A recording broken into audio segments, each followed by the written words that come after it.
नमस्कार दोस्तों, स्वागत है आप सबका अनस्टॉपेबल 20 में। अगर आप तैयारी कर रहे हैं राजस्थान पुलिस, पटवारी, टारेस, ऐसा कोई भी एग्ज़ाम जहाँ पे राजस्थान जीके का वेटेज है, तो ये वीडियो आपकी तैयारी को और बेहतर बना पाएगा। और इन वीडियो में जो पूछे गए क्वेश्चंस हैं उनके माध्यम से आप अपनी तैयारी की जांच कर सकते हैं कि आपको कितना पढ़ना बाकी है और आपने कितना कवर किया है। तो बिना कोई समय गंवाए सीधा क्वेश्चन पे आते हैं। पहला क्वेश्चन है हमारा, राजस्थान के किस शहर को नीला शहर कहा जाता है? किस शहर को नीला शहर कहा जाता है? तो वो कहा जाता है जोधपुर को। ऑप्शन बी है। ये उपनाम की बात हुई है, इनके बारे में डिटेल से पढ़ेंगे। बहुत सारे मैं उपनाम आपसे पूछने वाला हूँ, ठीक है। और वीडियो देखना चालू किया तो पूरा ख़त्म कीजिएगा, तभी आपको इसका बेनिफिट है वो मिल पाएगा। तो जोधपुर को कहा जाता है नीला शहर, यानी कि ब्लू सिटी। और जोधपुर को सूर्य नगरी भी कहा जाता है, ये भी आपको पता होगा। अच्छा, जोधपुर की स्थापना कब हुई थी? जोधपुर की स्थापना हुई थी 12 मई 1459 को। किसने की थी? रावजोधा ने की थी। और रावजोधा ने ही जोधपुर दुर्ग यानी कि मेहरानगढ़ चित्र जो चिड़ियाटूक जो पहाड़ी है उसके ऊपर बनाया था, जिसको मयूर ध्वज गढ़ है वो भी कहते हैं। और रावजोधा के जो बेटे थे बीका, उन्होंने क्या बनाया था? बीकानेर बसाया था। दूधा थे, उन्होंने मेड़ता बसाया था। बीदा ने लाडनू बसाया था। ठीक है, इतना ध्यान हो गया। अब चलिए मैं आपको कुछ उपनाम पूछता हूँ, वो आप मुझे बताइएगा। पिंक सिटी किसको कहते हैं? गुलाबी नगरी। ये बहुत इजी है और आराम से आप कह देंगे। हमारी कैपिटल, राजस्थान की कैपिटल जयपुर। ठीक है। पूर्व का पेरिस किसको कहा जाता है? ये बताइए। तो पूर्व का पेरिस है, वो भी जयपुर को कहा जाता है। रत्न नगरी किसको कहा जाता है? वो भी आपको कहा जाता है जयपुर को। सिटी ऑफ आइसलैंड, ये भी जयपुर का उपनाम है। राजस्थान का हृदय स्थल किसको कहा जाता है? अजमेर को। भारत का मक्का भी अजमेर को कहा जाता है। धर्म नगरी भी अजमेर को कहा जाता है। राजस्थान का चेरापूंजी किसको कहा जाता है? झालावाड़ को। और राजस्थान का नागपुर जो है वो भी किसको कहा जाता है?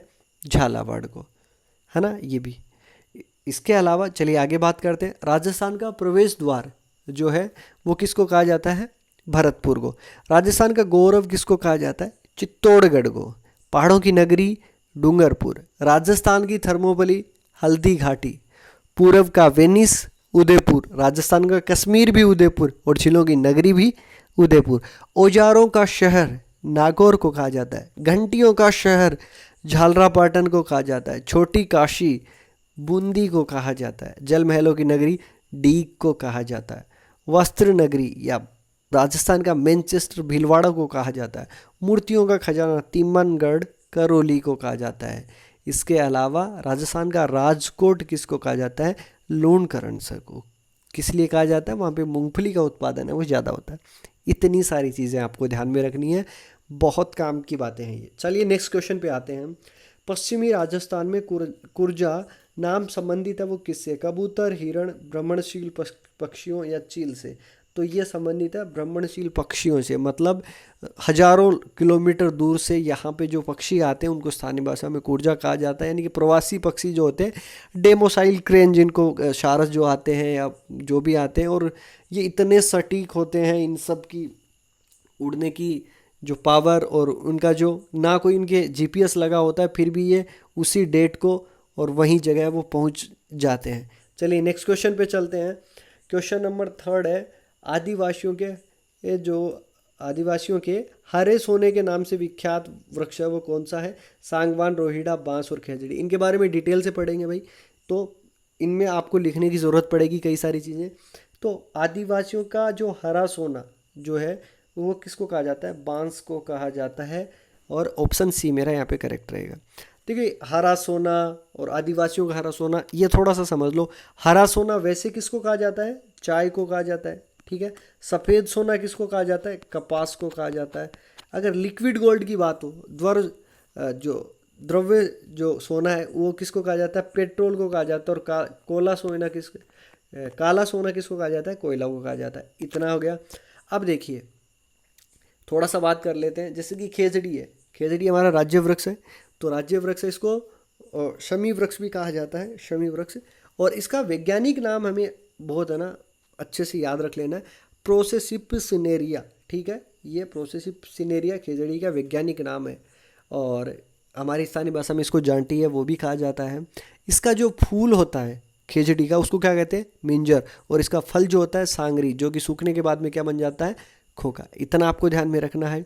अच्छा, इसके अलावा रोहिड़ा हमारे लिए इम्पोर्टेंट है, क्यों? क्योंकि ये हमारा राज्य पुष्प है। 31 अक्टूबर 1983 को ये हमारा राज्य पुष्प राजस्थान का घोषित किया गया था। इसका वैज्ञानिक नाम बहुत इंपॉर्टेंट है, टेकोमेला एंडुलेटा। ठीक है, टेकोमेला एंडुलेटा नाम है रोहिड़ा का वैज्ञानिक नाम, और मारवाड़ टीक भी इसको कहा जाता है। इतना आप याद रखेंगे। चलिए नेक्स्ट क्वेश्चन है, निम्न में से किस जिले में चंबल नदी नहीं गुजरती है? तो देखिए, चित्तौड़गढ़, कोटा और धौलपुर, इन तीनों में से जाती है, लेकिन टोंक में से होके नहीं जाती चंबल नदी। तो ऑप्शन क्या हो जाएगा? ए यहाँ पर करेक्ट हो जाएगा, चंबल नदी जो है वो राइट आंसर है। चलिए अब थोड़ा चंबल के बारे में डिटेल में पढ़ लेते हैं।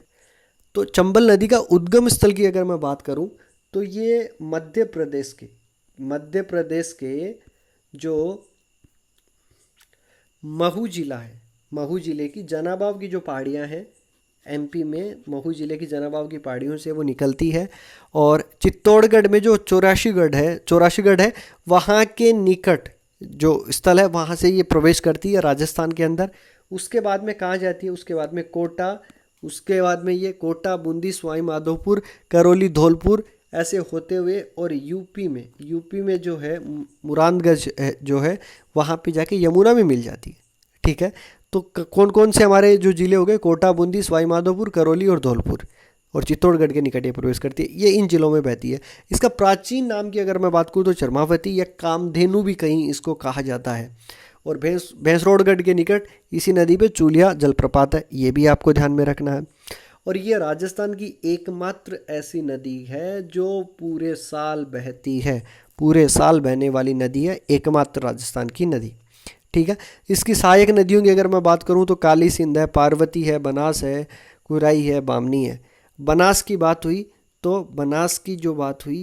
तो बनास अपने आप में इम्पोर्टेंट है, यहाँ से क्वेश्चन पूछा गया है। बनास नदी का जो उपनाम है वो वन की आशा है, और ये अपना चक्र जो है वो राजस्थान में ही पूर्ण करती है। ठीक है, चलिए फिर अब आगे की तरफ हम बात कर लेते हैं। और पांचवा क्वेश्चन इजी सा क्वेश्चन है, छापरवाड़ा झील राजस्थान के किस जिले में स्थित है? तो ये राजस्थान के जयपुर जिले में छापरवाड़ा झील है, ये आपको ध्यान में रखना है।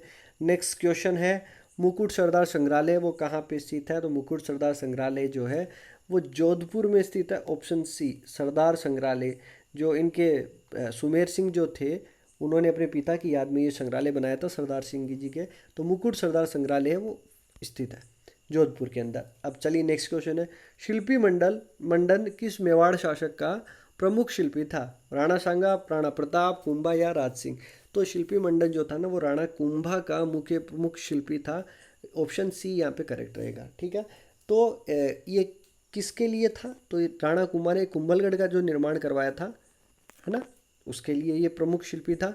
और इसके अलावा अगर उनकी रचनाओं की अगर हम बात करें तो उन्होंने बहुत सारे किले बनवाए थे। तो गढ़ के अंदर भी गढ़ है, जैसे कि आपका कुंभलगढ़ के अंदर जिसको कटारगढ़ या मेवाड़ की आँख है वो भी कहा जाता है। इसके अलावा बसंतगढ़ बनाया, अचलगढ़ दुर्ग की बात करें। और राणा कुंभा की और अगर उपलब्धियों की मैं अगर बात करूं तो सबसे पहले तो राव जोधा के साथ में इनकी एक चीज़ जुड़ी हुई है, वो क्या है? आवल बावल की संधि 1453 में, उसके बाद में मंडोर पर अधिकार हो गया था राव जोधा का। इसके अलावा इन्होंने सारंगपुर का युद्ध 1437 में महमूद खिलजी जो मालवा का शासक था उनके खिलाफ लड़ा था। चंपानेर की संधि हुई थी, उसको विफल बनाया था। चंपानेर की संधि किस किस के बीच में हुई थी? मालवा और गुजरात के बीच में हुई थी। और ये इतनी सारी चीज़ें आपको ध्यान में रखनी है। इनके अलावा इनकी जो उपलब्धियाँ, जो उनकी उपाधियाँ थी, अभिनव भट्टाचार्य, है ना, और ये हाल गुरु, छाप गुरु, दान गुरु, इस प्रकार की उपलब्धियाँ थी, उपाधियाँ इनको दी गई थी, वो भी हमें ध्यान में रखनी होती है। राणा कुंभा से कई सारे क्वेश्चंस हैं वो बनते हैं। चलिए नेक्स्ट क्वेश्चन की तरफ चलते हैं। और नेक्स्ट क्वेश्चन है हमारा, पिंगल शिरोमणि नामक ग्रंथ की रचना जैसलमेर के किस शासक ने की थी? तो ये की थी रावल हर्राज ने की थी, जैसलमेर के जो शासक थे। और ये पहले शासक थे जब 1570 के अंदर भाई, जब अकबर ने नागौर का दरबार लगाया था तो वहाँ पे ये गए थे, और इन्होंने अपनी जो वैवाहिक संबंध है वो भी स्थापित कर लिए थे, है ना। और जो नागौर का जो दरबार था उनमें कौन कौन से प्रमुख थे? तो जैसलमेर की तरफ से रावल हर्राज थे, और बीकानेर की तरफ से कल्याणमल उनके पुत्र राय सिंह, और जो पृथ्वीराज जो थे राठौड़, बीकानेर के, वो उनकी शरण में है, वो चले गए थे जिन्होंने वेलिकेशन रुक्मणी नामक ग्रंथ है वो लिखा था, है ना। और अब यहाँ पे जो लूणकरण है, रावजेशल है, इन सब के बारे में आपको बता देता हूँ थोड़ा थोड़ा सा। देवराज जो थे जिन्होंने देवराज नामक का दुर्ग है वो बनाया था और उसको पहले राजधानी बनाया था, फिर लोमुद्रा को राजधानी है वो इन्होंने बना लिया था। लूणकरण की बेटी थी उमादे, जिनका विवाह किसके साथ में हुआ था, मालदेव, जो कि रूठी रानी के नाम से प्रसिद्ध है। और राव जेसल ने जैसलमेर शहर बसाया था 1155 के अंदर राव जेसल ने, और जैसलमेर दुर्ग की स्थापना वो की थी। चलिए नेक्स्ट क्वेश्चन पे आते हैं। मोतीलाल तेजावत का जन्म है वो कहाँ पे हुआ था, तो मोतीलाल तेजावत का जन्म दोस्तों वो हुआ था कोल्यारी गांव कहाँ पड़ता है, उदयपुर में पड़ता है। मोतीलाल तेजावत को क्या कहा जाता है, आदिवासियों का मसीहा कहा जाता है।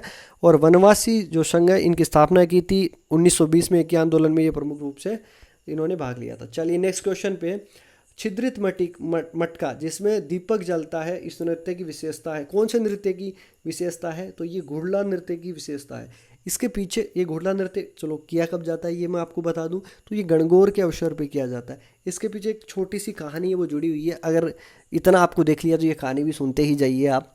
और इसमें क्या होता है, घुड़ले खां नाम का एक जो सेनापति था, है ना, और 1490 के आसपास की बात है जब सातल देव जो है उसका शासन हुआ करता था मारवाड़ के अंदर। तो जो वो मारवाड़ पे आक्रमण करने के लिए आया, तो वहाँ पे कुछ स्त्रियाँ जब गणगौर की पूजा कर रही थी तो उन्होंने देखा तो उनको उठा के लेके गया था। जब शातल देव को जब इसकी सूचना मिली तो वो उनके पीछे गया और उसके जो सेनापतियों, उनकी सेना थी शातल देव की, उनकी सेना ने उसका सर जो है वो काट के राजा के सामने प्रस्तुत किया शातल देव के। और शातल देव ने क्या किया कि वही वाला सर जो है उन महिलाओं को प्रदान कर दिया, और वो महिलाएं उस सर को पूरे लेके और पूरे उस बाज़ार में, उस पूरे मार्केट और उस शहर में है वो घूमी थी गली गलियों में।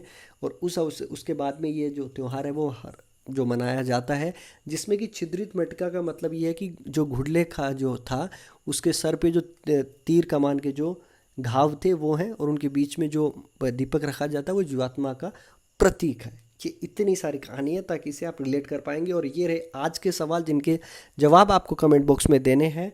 जवारा नृत्य किस जाति से संबंधित है, राजस्थान की किस बोली पर मराठी भाषा का प्रभाव है, और राणा कुमार द्वारा रचित ग्रंथ संगीत राज है वो कितने कोशों में विभक्त है वो हुआ। ये 3 क्वेश्चन है जिनके जवाब आपको कमेंट बॉक्स में देने हैं। उम्मीद करूँगा वीडियो आपके लिए बहुत बेनिफिशियल रहेगा, इसमें बहुत सारा डेटा है।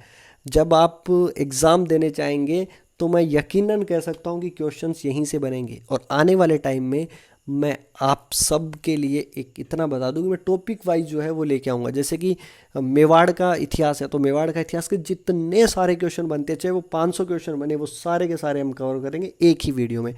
तो मिलते हैं अगले वीडियो में, तब तक अपना ख्याल रखें, सुरक्षित रहें। जय हिंद, जय भारत।